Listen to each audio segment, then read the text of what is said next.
Kana kwetiri kuita panyaya version apo ndichikupai ma-updates enyaya dzinenge dzichiitika munyika yedu yeZimbabwe. Triple C crisis depends Senators Sengezo Shabangu win court battle in a dramatic turn of events.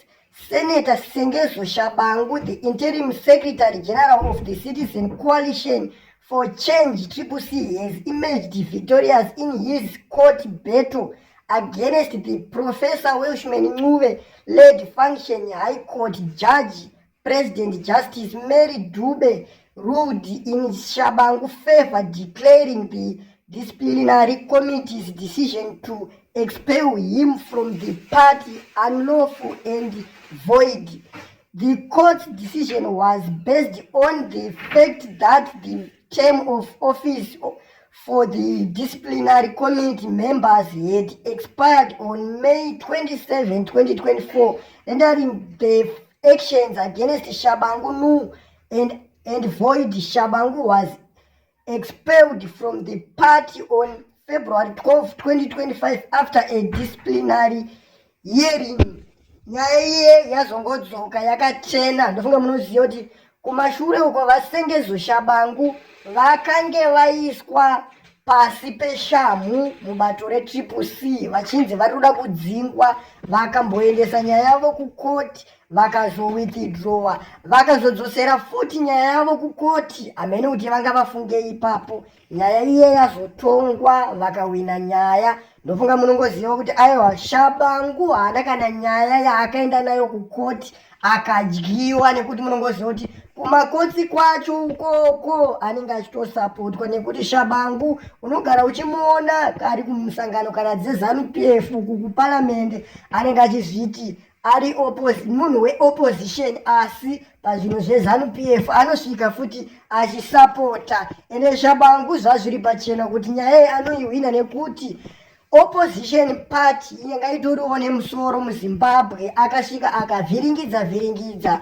akasara ariye ari kunzi ndiye weopposition. Saka zvanga zvisisaite kuti paaenda kukoti adyiwe futi munyika mosara musina bato reopposition. Saka ZANU-PF munoiziva kuti ndeye maskiri ekuti Shabangu vanenge vachida kumushandisa kuti aite kunge munyika mune opposition, nekuti zvinozonyadzisa kunzi munyika hamuna opposition party inenge irimo. Saka ZANU-PF inorova munonzi muskiri wekuti zvingonzi vachamisa vakakundikana, mamwe mapato arimo muparamende ari kupikisa. Saka vaShabangu vanongoshandiswa sepati inopikisa munyika, asi ivo vanenge vasina kana chavari kupikisa. Munhu wekuti anenge achitotsigirawo ZANU-PF achiwana chouwiri kubva mubato reZANU-PF.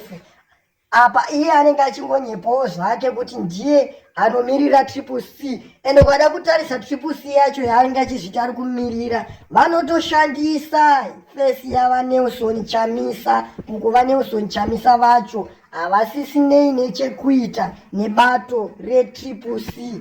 Ameno kuti munoiona sei nyaya iyi, nekuti vana veZimbabwe tiri kuona kuti havana kana kumbobvira vafarira zviri kuitwa navaShabangu, uko vaShabangu vacho vanenge vachitoti handisi kuzobuda mupawa nekuti inini ndakatovhoterwawo nevanhu ende inini ndiri sekretari webato reTriple C. Ameno kuti munopaona sei. Sarai makateera audio rasendwa nemumwe wenyu, motiudzawo zvemuri kufunga pamusoro penyaya iyi. Tosangana mucomment section. Makadii kwese kwamuri matima nenyika. Ini nyaya yavageza iyi yakauya zvakanaka, nekuti yakafumura zvimwe zvinhu zvakanga zvisingazikanwi. Zvimwe zvaitoonekwa, zvimwe zvichizikanwa, asi kuzvitaura kwainetsa. Dai murume achengetwa zvake naMwari uyu. Chokwadi vanhu vari kunonga svosheni muromo. Zvino ndinoti kumasoja, masoja, makanzwawo here nyaya yavageza iyi? Tingabirwe here takasvinura sematemba? Upfumi huchingoitwa, ubvanzu takatarisa.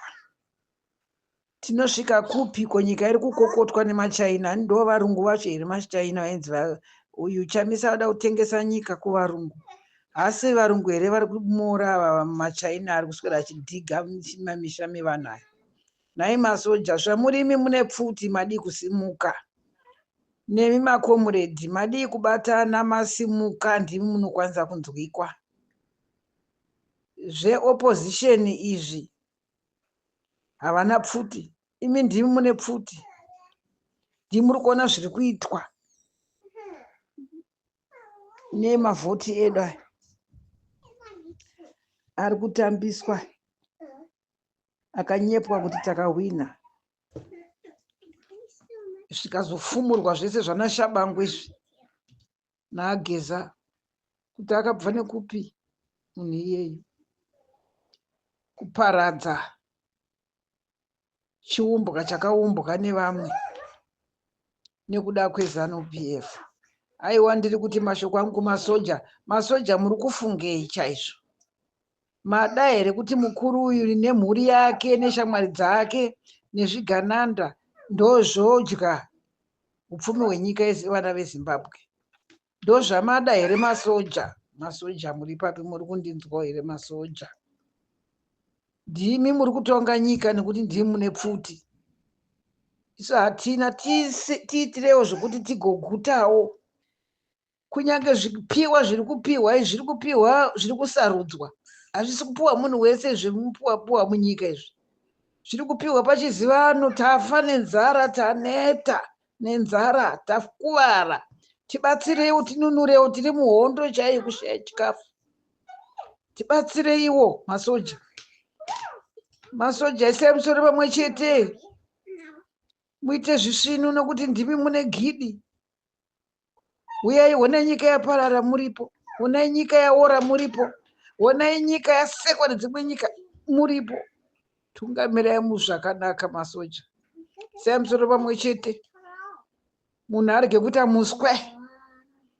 Muswe warebesa uyu dimburai masoja, masoja dimburai muswe warebesa uyu.